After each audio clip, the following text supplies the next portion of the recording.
gatii gurgurtaa qinxaaboo boba'aa irratti daballiin gatii taasifamuun ibsame. Ashamaa harka fuunee kabajamtootaa fi jaallatamtoota hordoftoota keenyaa oduu keenya kan biyya keessaa fi biyya alaas qabannee isiniif dhiyaanneetiin jirra. Hanga xumuraatti nu waliin akka turtan isin affeerra. Gatii gurgurtaa qinxaaboo boba'aa irratti daballiin gatii taasifamuu ibsame. Gatii gurgurtaa qinxaaboo boba'aa irratti sirreeffamni gatii taasifamuun ministeerri daldalaa fi walitti hidhamiinsa naannawaa beeksise. Ministeerichi akka beeksisetti guyyaa kaleessaa muddee 29 bara 2017 sa'aatii 12 irraa eegalee magaalaa Finfinneetti kan hojii irra oolu ta'uu gatiin gurgurtaa qinxaaboo ifoomeera. Haaluma kanaan gatiin leetirii beenzilii birrii 101.47, naaftaan birrii 98.98, kiroosiiniin birrii 98.98, boba'aan xiyyaaraa birrii 109.56 kan ta'u himameera. Mootummaan gatii gurgurtaa oomishaalee boba'aa irratti sirreeffama taasisuu hordofee gatiin beenzilaa seenaa Itoophiyaa keessatti yeroo jalqabaatiif liitiriin tokko birrii 100 caaleera jedhame. Akka ministeerichi jedhutti murteen gatii boba'aa dabaluu kun kan darbe aangoo manni maree ministeerota irraa kennameef yommuu ta'u, kunis ji'a ji'aan gamaaggamaa fi sirreeffama gatii gurgurtaa oomishaalee boba'aa irratti kan hayyamuudha jedhame. Daballiin gatii boba'aa ammaa kun mootummaan sirreeffama gatii boba'aa liitira tokkoof hanga birrii 8 fi isaa olii hojiirra oolchee jira jechuun dubbataniiru. Onkoloolessa 7 bara 2024 mootummaan gatii beenzilaa liitira tokko gara qarshii 91tti kan guddise yommuu ta'u, gatiin naaftaa kiroosiiniin liitira tokko qarshii 90tti akka gurguramu murteessee turuun kan yaadatamudha. Sirreeffama gatii lamaan kanaan dura walitti aansuun taasifameen ilaalcha keessa galchuun gatiin beenzilaa liitira tokko ji'oota 3 keessatti birrii 19 dabale yommuu ta'u, kunis daballii keessatti dhibbantaa 22.8 qabaachuu agarsiisa. Gatiin naaftaa fi kiroosiiniin ammoo birrii 15 ol dabaleera.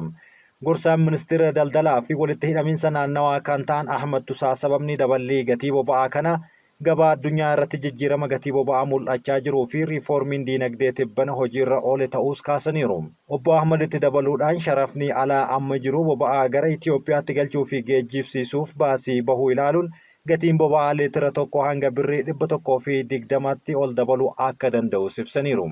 Gabaan kaapitaalaa dameen dhuunfaa akka cimuu fi ijaarsa diinagdee hin raafamneef gumaacha ol'aanaa akka qabu ibsame. Gabaan kaapitaalaa damee dhuunfaa akka cimuu fi ijaarsa diinagdee hin raafamneef gumaacha ol'aanaa akka qabu abbaan taayitaa gabaa kaapitaalaa Itoophiyaa beeksise. Daayirektarri ol'aantuun abbaa taayitaa Haannaa Tahalqoo akka jedhanitti gaafatamtuu pirees seekreetarii waajjira ministeera muummee Bileenii Siyyumin kan qophaa'u sagantaa Itoophiyaa Infokas waliin turtii taasisaniin gabaan kaapitaalaa hirmaachisummaa faayinaansii bu'aa qabeessummaa fooyyessa diinagdee hunda galeessaaf filatama faayinaansii waaraa uumuuf maddeen qabeenyaa bal'isuun gahee ol'aanaa akka qabu kaasaniiru. Fooyyessi diinagdee taasifame hordofee kan hundeeffame gabaan kaapitaalaa dameen dhuunfaa akka cimuu fi ijaarsa diinagdee hin raafamneef gumaacha akka qabaatu kaasan.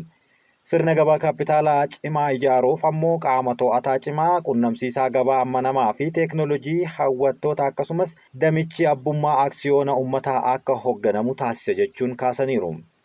Haaluma kanaan mootummaan gabaa kaapitaalaa wayitaa eeyyamu hammattoo seeraa fi abbaa taayitaa gabaa kaapitaalaa damichaa hoogganuu akka hundeeffamus yaadachiisan.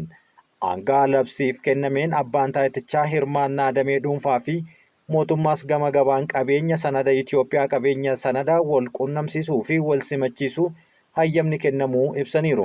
Damicha irratti dhuunfaanis ta'ee shariikummaadhaan kanneen idil addunyaa irraa hirmaatanii fi hojimaata mijeessuu hayyama kennuu fi odeeffannoowwan waqtaawaa qaqqabsiisuuf hojjetamaa jiraachuu akeekaniiru. Kabajamtootaa fi jaallatamtoota hordoftoota qaroo miidiyaa gara oduu biyya alaa bal'inaan qabanneetti isin dabarsina. Kashlabboota Haayitii keessaatiin namoonni 5,000 ol dhumuu tokkummaan mootummootaa beeksise. Biyya Haayitii keessatti hammaataa kan deeme haleellaa kashlabbootaan waggoota darbe namoonni 5,600 du'uu isaanii, kunis kan bara 2023 1,000 kan caalu jechuun himaniiru. Kumaatamaan kanneen lakkaa'aman ammoo madaa'uu yookaan ukkaanfamanii butamuu isaanii tokkummaan mootummoota gamtoomanii ibseera. Kashlabboonni hokkora oofan kun magaalaa guddittii biyyattii Port-au-Prince to'atanii jiru. Biyyattiin heeyyama Kaaribiyaan kan waggoota 10 tasgabbii dhabiinsa siyaasaatiin jeeqamaa turte yommuu ta'u, waggoota dhihoo asitti immoo kashlabboota kanneen humna isaanii cimaa kan dhufee fi jeequmsis daran hammaateera. Biyyoonni garaagaraatis waraana isaanii hanga gumaachuutti kan gahedha. Tokkummaa mootummoota gamtoomanitti hoogganaan dhimmoota mirga namoomaa Volker Turk ibsa isaaniitiin lakkoofsi kun qofti gochaalee suukanneessaa Haayitii keessatti raawwataman ibsuu hin danda'u, garuu kan nama irra ga'aa jiru jeequmsa wal irraa hin cinne mul'isa jedhan. Ergasii deeggarsa poolisii Keeniyaan durfamu kan Yuunaayitid Isteetsii fi tokkummaa mootummootaan deeggaramu jiraatus jeequmsi garuu dhaabbachuu hin dandeenye. Ibsa isaan kennan akka agarsiisutti jalqaba baatii muddee irraa ajjechaa hoogganaa garee humna guddaa qabu Waarf Jereemee jedhamuun magaalaa guddoo biyyattii naannoo Siitee Sooloo'el jedhamu keessa socho'een kan raawwatameen yoo xiqqaate namoonni 207 ajjeefamuu kaasan. Namoonni miidhaman hedduun isaanii manguddootaa fi sirna amantii Voodoo jedhamu irratti hirmaachuu isaanii fi hoogganaan kashlabbootaa daa'ima koos summii nyaachisan jechuun waan himateef jechuun kaasaniiru. Shakkamtoonni kun gara giddugala leenjiitti geeffamanii erga ajjeefamanii booda hedduun isaanii qaamni isaanii gubatee jira. Waajjirri dhimmoota mirga namaa kan tokkummaa mootummootaa bara 2024 keessa miseensa kashlabbootaa fi namoota hidhata isaanii qaban 315 ajjeefamuu galmeessee ture. Yeroo tokko ammoo poolisoota Haayitiitu haala kana mijjeessa jechuunis dubbatama. Meeshaan waraanaa gara Haayitiitti ce'u yeroo baay'ee harka gareewwan kanaa kan seenuu fi akkasumas kan ba'u suukanneessaa fi kumaatamaan lakkaa'uun kan ajjeefaman 100,000 kanneen lakkaa'aman qe'ee isaanii irraa kan buqqa'an ammoo kanaa ol ta'uun ni himama. Bu'uuraalee misoomaa fi namoonni tajaajiloonni barbaachisoo akka hin arganne kanneen manneen barnootaa fi hospitaala tajaajilli isaanii adda cituunis ni himama. Biyya Chaayinaa Tiibeetitti kirkira lafaa mudateen yoo xiqqaate namoonni 126 du'uun himame. Chaayinaa naannoo gaara heddummaatu Tiibeet jedhamu keessatti kirkira lafaa kibxata kaleessaa mudateen yoo xiqqaate namoonni 126 du'anii 188 kan ta'an ammoo madaa'uu miidiyaan mootummaa Chaayinaa himeera. Balaa kanaan gamoowwan 1,000 ol kan caalan miidhamaniiru kan jedhanis lubbuu baraartonni naannawa gara Everest dhihoo jiru argamuun kanneen lubbuu hafan baraaraa jiru. Kirkira lafaa magaalaa qulqulluu Tiibeet jedhamtutti kan mudate yommuu ta'u, humni isaa reektar iskeelii 7.1 fi lafa jala ammoo kiiloomeetira 10 fagaatee akka argamu ragaan US Geological Survey irraa argame ni agarsiisa. Biyyoota ollaa akka Naappeel fi Indiyaattis sochiin kun dhagahameera jedhame. Naannoon sun lafti jalli hunkuramanii uumama gurguddaa waan jiruu fi kirkira lafaa itti heddummaata jedhama. Shigeetis magaalota qulqulluu Tiibeet keessaa ishee tokko jedhamtee kan ilaallamtu yommuu ta'u haalaan miidhamteerti. Kirkira lafaa kibxata darbee mudate kun Chaayinaa keessatti baroota dhihoo asitti isa hunda caalaa mudate jechuun kan lubbuu hedduus galaafateera akka ta'e gabaafameera. Viidiyoon CCTV miidiyaa mootummaa Chaayinaa maxxanse kirkira lafaa kun manneen yoo diiguu gamoowwan yoo jijjiigsus agarsiiseera. Hojjettoonni lubbuu baraaruuf bobba'an ammoo wantoota caccaban keessaa olii fi gadi kan fiiganis kaameraan kun agarsiiseera. Kirkirri lafaa waggoottan dhibban darban keessatti lubbuu dhala namaa miiliyoonaan lakkaa'amu galaafateera. Teeknooloojiin fooyya'aa deemus dhumaatiin sababa kirkira lafaa mudatu garuu xiqqaa osoo hin taane guyyaa guyyaadhaan dabalaara. Kirkira lafaa cimaa fulbaana 9 bara 2023 Morookoo keessatti mudateen namoonni 2,000 ol lubbuu isaanii dhabaniiru. Akkasumas namoonni hedduunis irratti madaa'aniiru. Kirkirri lafaa torbii kana Morookootti mudate kirkira lafaa addunyaa irratti kan jalqabaatis jechuun gabaafameera. Gurraandhala bara 2023 kirkiraawwan lafaa lamaan sadarkaa isaanii reektar iskeelii 7.8 fi 7.5 ta'ee Tarkii fi Sooriyaatti mudateen seenaa kirkira lafaa keessatti kan yeroo dhihoo mudateen isa guddaa fi balaa cimaa addunyaa irratti qaqqabsiise jechuunis galmaa'aniiru. Kirkiraawwan kunneen lubbuu namoota 50,000 ol akka darbuuf sababa ta'aniiru. Haa ta'u malee dacheen kirkira lafaa kunneen lamaan caalaa hamaa akka ta'anis agarsiisaniiru. Akka daataan Geological Survey of US irraa argame mul'isutti seenaa keessatti kirkira lafaa hunda caalaa cimaan bara 1960 keessa Chiilii kibba Vaaldiviyaatti kan mudate ta'uu agarsiiseera. Sadarkaa kirkira lafaan kun reektar iskeelii 9.5 galmeesseera. Kooriyaan kaabaa misaa'ila haaraa saffisa guddaa imalu dhukaaste. Kooriyaan kaabaa misaa'ila haaraa saffisa guddaa imalu dhukaasuu beeksifte. Misaa'illi kun kan fageenya giddugaleessaa yommuu ta'u hypersonic yookaan saffisa sagalee daachaa hedduun kan caaludha. Pyongyang misaa'ilicha erga dhukaastee booda morkattoota naannoo Paasifikii jiran dhaabuu kan danda'udha jechuun agarsiifteerti. Kooriyaa kaabaa ji'a 2 duras misaa'ila dhukaastee turte amma immoo misaa'ila haaraa jettee kan dhukaaste ministeerri dhimma alaa US Antonio Blinken daawwannaaf Kooriyaa kibbaa yeroo jiranittidha. Misaayilli haayiparsoonikii yeroo hedduu rukutanii kuffisuuf baay'ee rakkisaadha. Sababni isaa immoo saffisa sagalee dachaa 5 oliin kan caaludha. Kooriyaan kaabaa garuu misaayilli haayiparsoonikii isheen dhukaastee saffisa sagalee dachaa 12 oliin kan caalu himaniiru. Humni waraanaa Kooriyaa kibbaa garuu misaayilichi kiiloomeetira 1,100 erga imalee booda galaana keessatti kufuu beeksisuun kun dubbii barbaacha jechuunis komateera. Kooriyaan kaabaa kanaan duras misaayila haayiparsoonikii dhukaastee turte. Guyyaa kaleessaa garuu misaayila haayiparsoonikii fageenya giddu galeessaa kana dhukaasteerti. Geggeessaan biyyattii Kim Jong-un misaayila guyyaa kaleessaa dhuka'ee ilaalchisuudhaan haasaa taasisaniin kun kanneen nun morkatan maal gochuu akka dandeenyu ifatti kan agarsiisudha jechuun dubbataniiru. Ministeerri dhimma alaa US Antooniyoo Bilinkan guyyaa kaleessaa Kooriyaa kibbaatti imaluudhaan pirezidaantii haaraa filataman wajjin marii taasisaa jiru. Walitti dhufeenyi Washingtanii fi Seewul gidduu jiru nageenyaa fi tasgabbii Kooriyaaf bu'uura hin sochoonedha jechuunis haasaa kanarratti dubbataniiru. Antooniyoo Bilinkan gara Kooriyaa kibbaa deemuun ammoo Pyongyangin hin gammachiifne waan ta'eef misaayila kana dhukaasaniiru.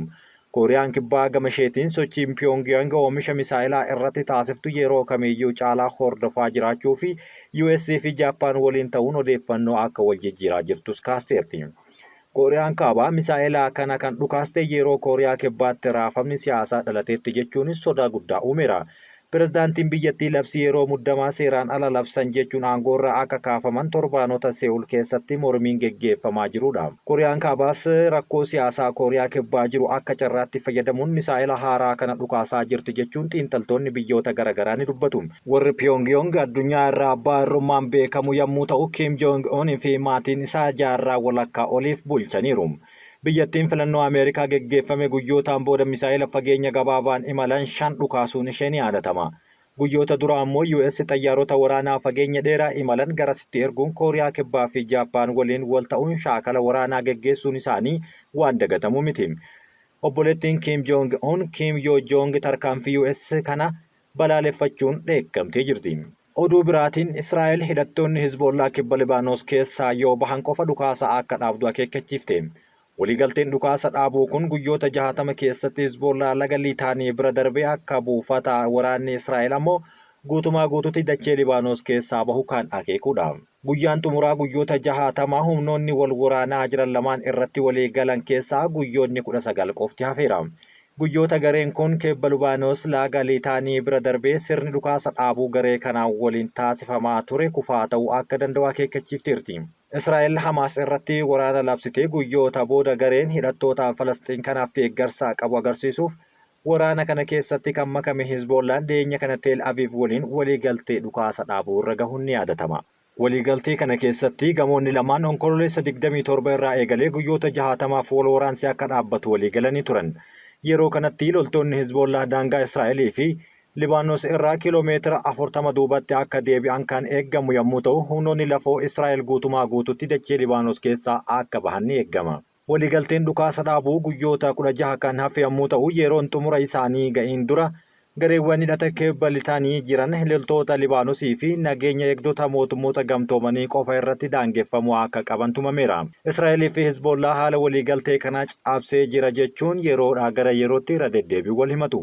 Ministeerri ittisaa Israa'el Kaartis biyyattiin lammiileen isaanii daangaa kaabaa jiraatan nagahaan akka deebi'anii fi nageenya dhaabbatanii isaanii mirkaneessuuf dhukaasa dhaabuun guutumaa guututti hojiirra ooluu akka qabu kaasaniiru.